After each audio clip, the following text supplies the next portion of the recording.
Gagawin nyo naman po ay patagilid.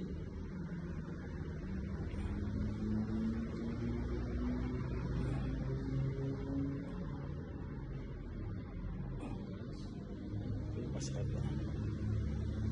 Ayan. Sakit na. Kaya. Pag binigla, ito parang pero pag pababa, may pain. Ayan. Tapos, harap sa likod. Tapos pakilagay mo ang kamay sa likod.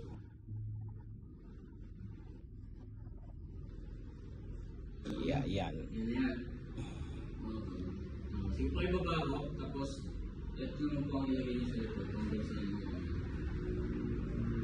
Medyo mataas. So yun yung magiging reference natin.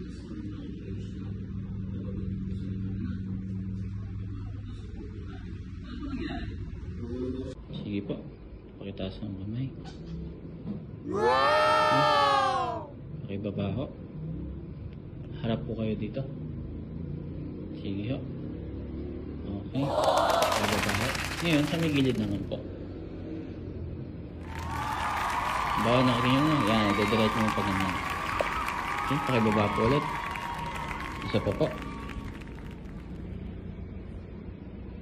Okay, pakibaba. Harap po kayo doon. Then, sa likod naman po. Pakilagay ho ang kamay sa likod. Okay. Kaya ho tulungan ng kaliwa. Okay. That's fine. At least medyo, okay na yung sa may paharap at patagilid. Ano? Sige.